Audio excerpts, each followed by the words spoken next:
During my 8-year run with Rock Shop, we acquired a lot of comic collections. So some walked through the door, but others I'd go and I'd leave the shop to go check them out. When we buy collections, we'd find all kinds of crazy and gross things. But this one time was probably the craziest thing I've ever found in a collection. What happened is I went out to look at a collection of a collector that had actually passed away. It's always sad when you buy from an estate.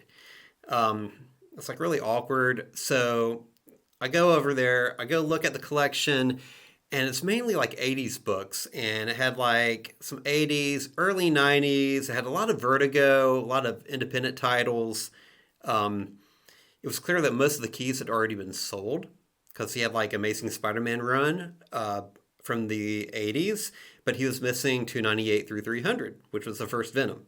So probably up until he passed, he was, selling off some of his key books. But he still had a lot of good books and like large runs of Sandman and Preacher, a lot of Dave Stevens stuff. I love Dave Stevens, one of my favorite artists, and he had like a ton of Dave Stevens. He had the first Rocketeer, which was in, I think, Star Slayer. So that was super cool. So I ended up making the deal. Now, the collection also included magazines, and they were totally unorganized. I mean, you had comic boxes, you had magazine boxes, you had boxes. And they'd be like comics mixed in with magazines. You'd have miscellaneous stuff. You had like a lot of envelopes, and some were like letter-sized envelopes. Some were like these manila, like business-size envelopes. And they'd have, a lot of them would have cards. They'd have promotional materials, like little catalogs for all kinds of stuff. I load everything up in my car. Then I bring it back to the store and we're unloading, and then I'm looking through everything to see what we got. And I found another envelope I hadn't really checked yet. So I opened it up in the store and had about 4 or 5 photographs. And I was like, okay, cool. We got photographs. I can give them back to the family because I'm sure they probably want them. And then I saw that they were Polaroids, and they were not something I wanted to give back.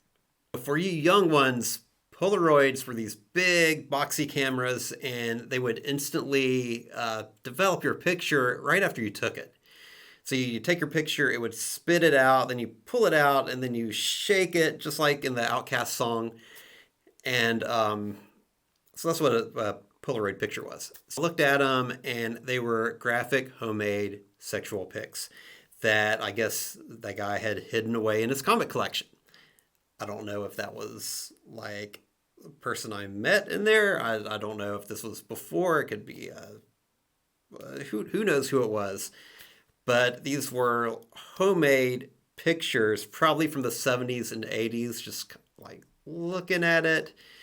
And it wasn't just like nudes. It was like graphic, like POV stuff, like camera pointing down, if you know what I mean.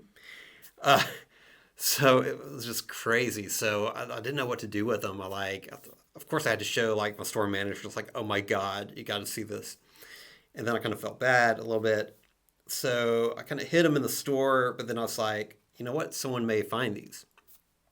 Employee might find them. And the last thing I wanted to do is to have someone find them and like take a picture and then, message or text or have those end up on the internet or something like that. Did not want that, but also didn't want to just throw them away in the dumpster because we're at the mall. And you actually have dumpster diving. It's a thing where, especially in shopping centers, malls, people will go in the dumpsters and there's stores that throw away good merchandise. And people actually make like really good money doing that. I didn't want like a dumpster diver to find it. So then I brought them home and I told my wife about it because it's just something you don't see every day and it's pretty funny. And so I kind of hid them, in my office. And then I was like, you know what? It's possible, unlikely, but one of my like teenage kids could find them. Or she could see them and be like, why are you keeping these? That's just weird. It's freaky. So I ended up destroying them. I got the scissors out. And I just cut them in a million pieces and then just trashed them so secret would be safe. But anyway, see a lot of crazy things. That's probably the craziest, like homemade sex pics.